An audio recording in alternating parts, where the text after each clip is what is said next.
five in my series. I didn't know I'd have so many, but I'm doing little shorter videos, maybe about 10, 12, 15 minutes long, rather than one drawn out one.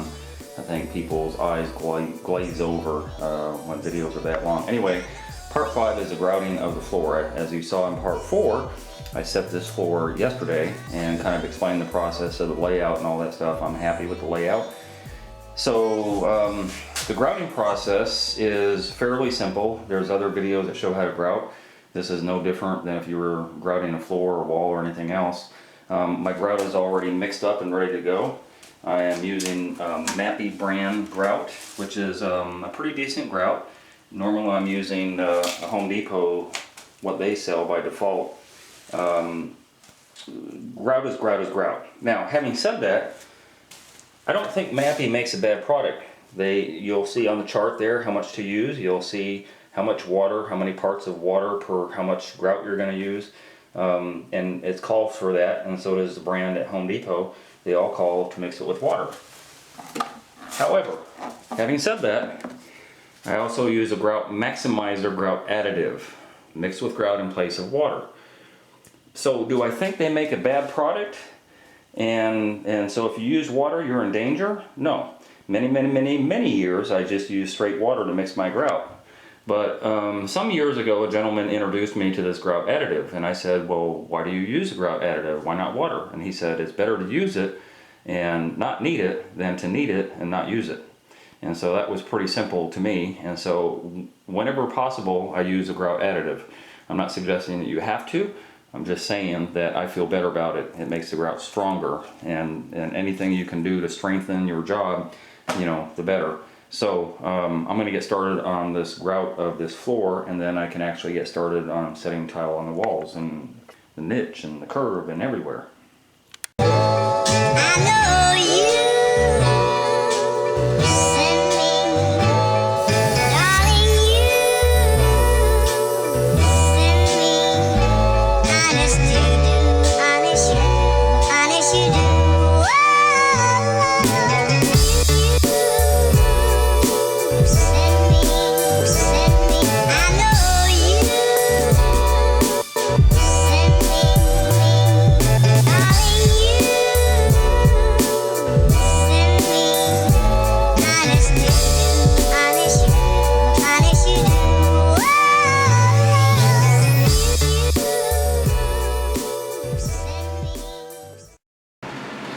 Okay, so the process of the grouting is complete.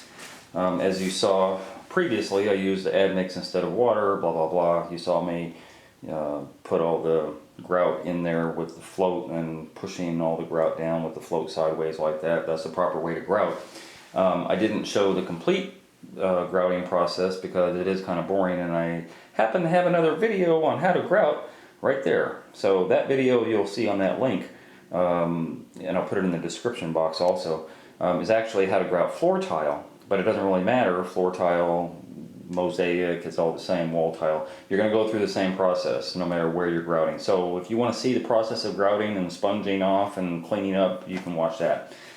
Anyway, this needs to dry, so the grout you generally will dry to the touch pretty well to where I can walk on it in about an hour or so. So I'm going to put a fan on it and let it dry out pretty good. Some people are really focused on putting maybe cardboard. Don't put a drop cloth down here because you'll dig into the grout lines when you step on it. But you could put cardboard down here if you're really concerned about doing any damage. I'm not. I do this enough that I know I can step on this in about an hour and start doing my wall tile and everything. Speaking of wall tile, so my tile saw has a blade currently on it that is almost finished. It has just a little bit of bite left on it as opposed to a brand new blade. You see the brand new blade has probably a good part of a ½ an inch, if not better. And what I have here is not even quite a quarter of an inch. So just a heads up for the DIYers out there, when you get a saw blade that is like this and you're trying to cut porcelain tile, which is inevitably what we're doing here, do not use a dull blade. Even if this blade is good for, say, a travertine or some other type of small project or something like that, toss it. You know, spend the $40 or $50 and buy a new blade, because you're going to get little chips and stuff like that off of the top of this porcelain when you try and cut it with a dull blade. So I'm going to spend my hour wisely and put a new blade on this saw and get some setup going on, get some thin set mixed up, and get started on the tiling. Alright, I'm at the beginning phase of doing the tiling. All the grout has dried up as much as it possibly can. It's actually been a couple of hours. I've had some other things to do, including putting my new tile blade on. That's very important if you're working with porcelain. I can't emphasize that enough. Anyway, what you see now is a ledger board.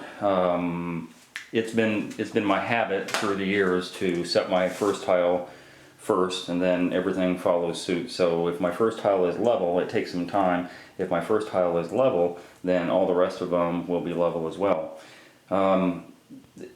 It's a little difficult because, again, you don't have a completely flat surface to deal with on all three sides. You're not going to get it perfect no matter what you do. So that tile will actually be cut at the bottom to kind of mesh with the curvature of the floor. And I do it as a matter of habit, but there is a different way, and this is a ledger board. Ledger board tiling is a little bit easier, especially for a DIYer. So basically what you're doing is putting a straight edge on your wall where you're going to start your tile at. And then you go backwards and set this other one last. So let me explain that. The ledger board, if you have a straight edge, if you have a piece of wood that's straight edge, which is really hard to find, then go ahead and use it, and then make pilot holes through your wood, same as I did, and then use as few screws as possible. I usually use 3. And then just screw right into the wall. And so you're asking, well, you've got this red guard on there as a waterproofer, now you've got holes in your wall. So you come back retroactively after you take off this ledger board, and you know, just put some caulking in there. You can actually put a little thin set inside of the hole and then cover it up with red guard if you want a couple coats, but caulking works just as well. Just squeeze a little bit of caulking in all those holes. So that's how to remedy that. So getting back to the type of ledger board, these are actually door trim, and the reason I use door trim, they're more flexible. So I'm putting my level on to make my line. If you see the pencil line right there, so I put my 5-foot level, 2 foot on the back because it's not 5 foot across. And I make my line level, and then I double check it when I put my board up. I put the level on top of the board, and then I start from one end and I work my way to the other end with the 2 screws to make sure that it's exactly level. But if there's a discrepancy, in other words, if the board isn't exactly straight, it doesn't matter, because these trim boards, these door trim, if you will, are more flexible, and I can push down or push up slightly if I need to, whereas a more rigid board is very difficult to do with. So if there's a discrepancy with your board, a more rigid board, you're not going to be able to move it or bend it or anything, and that's by default that I use these. So I have enough width on here that by the time I set my tile, my thin set on, that I'll still have something to set the tile on.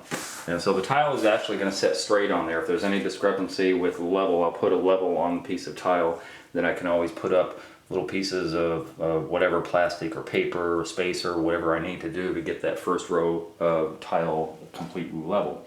The way it sets now, everything should be level, but there's always the possibility that it's not. And so you want to double check. So I'm going to start on this back wall, as I alluded to in my third video, or it might be my second one. I focus in on the corner that's seen the most. So as you walk into the shower, you're going to see this corner the most. So I'm going to have full and half tile since I'm doing this staggered. This is 24 by 12. So I'll start a full tile and then a full tile and then a half on top of it, full, half. And I'll do the same thing over here and opposite. So if I'm starting full here, I'll start half here, and then full, half, full, half. And then as I work my way out, once I get to the point that I need to stop, that will be a cut piece. And then as I work my way this way, that will also be a cut piece. With any luck, it'll be an even cut piece. So if I'm starting a half over here, then it should be a half over here, but that's not a guarantee. Some tilers want to start in the middle. So if you put a 24-inch piece here, and you end up with an 18 over there and an 18 over there, whatever the case is, that's the symmetry that they want. I just do it a different way. Sometimes I'm not dealing with a 12 by 24, so the math would work if I was doing it with a 12, for example. The math might end up working that I have a 3-inch discrepancy or a 4-inch discrepancy down here, and so then if I did it that way, I would cut a 2-inch sliver piece and a 2-inch sliver piece to make up the difference, and I don't like that. I don't like a smaller piece at the end. So just by default, I always start my tile where you see the most, which is right here, and that's what I'll begin the process of doing. As much tile as I can set up today, I'll just kind of stack it up pyramid style until I get to a certain point where I need to stop. And then tomorrow all that will be dry and I can take these ledger boards off. Then what you do is, I'm going to have a hard time showing it with only one hand, but then what you do is, for example, if you have this bottom piece is going to be a full, oh, by the way, I should have explained this earlier. This is a 12-inch piece, which is a nominal 12 inches, 11 3/4. So I already know that, so I set my ledger board at 9.5. Now you could go up to 10.5 or maybe even 11, but then you're dealing with only 3/4 of an inch if you go to 11, and you're hoping that you don't have anything below 3/4 of an inch down here.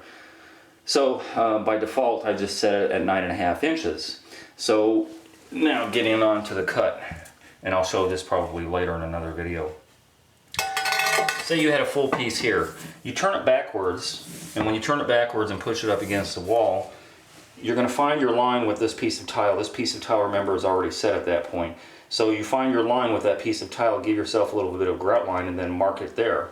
Then you find your line on this piece of tile, give yourself a little room for grout line and mark it there. Then put a level on it or a straight edge and just mark that line and then cut it. Then when you turn it upside down, it will be exactly the cut you need in order to conform to the floor. And it's that easy. Don't do it on the front. If you do it on the front, you're going to be in trouble because that line will be wrong. You have to turn it around. So you're going to do that all through these cuts. So you're going to have 9.5-inch cuts at the bottom, or they could be 10 or 10.5 or whatever you decide. But that's basically how a ledger board tiling system works. And it is easier for a DIYer to do it that way. So I'm going to go ahead and do it that way and get started on this. Actually, I will stack as much tile as I can on the wall, probably only about 3 rows. And it'll be a pyramid type thing because I'm not going to go to the very end on both sides, and then as much as I can on the top. But I'm also going to finish out my niche, actually going to tile my niche, and before I leave tonight I will probably more than likely do the curb so that all of that stuff is done. Oh, by the way, you do the curb first. So you want the curb tile, both the inside and the outside and the curb top, to go first, and then this tile, this wall tile, is going to go over it so that your grout line is vertical rather than having your tile first and then having a horizontal grout line with your tile on the curb. So always do your curb tile first and then do your wall tile and set it right on top. That's it. Okay, as I already said I would be doing, these tile got set. I kind of did a pyramid type of thing, so I'm not quite out of the wall. I'm not ready for that yet. And so you see how the ledger board works. These are, if you look real close at these are, I have another video. Of course I do. I'm going to post it right there. I have another video that shows you all about these. These are basically self-levelers. You know, they have, let me see if I got,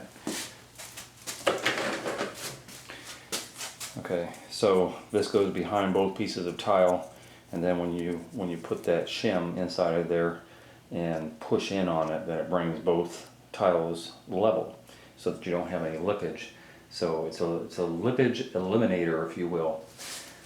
And that's what those are. What else? Well, I did the niche as I said I would. So that's all framed out and ready to go, ready to grout on that. And this tile is up on the wall, and the curb sort of kind of got done. I did the inside tile pieces, I did the outside tile pieces, I got a level going across there, and then the guy who does my bullnose shorted me 1/8 of an inch. So this is supposed to be 5.5 from end to end, and it's not 5.5, it's 1/8 shy of 5.5. So I can't put them on there. But I did put the fence head on top, which I always do, and that'll make it very solid. And then tomorrow I'll have him redo those, and I'll be able to put the curb top. Tomorrow I will run my tile up to the point about right there. I think the second or third tile up there is going to be a border. So I'll go up to that point there and put the border in, and probably get started on the tub area with the backsplash. And that's it for today. So, see you tomorrow.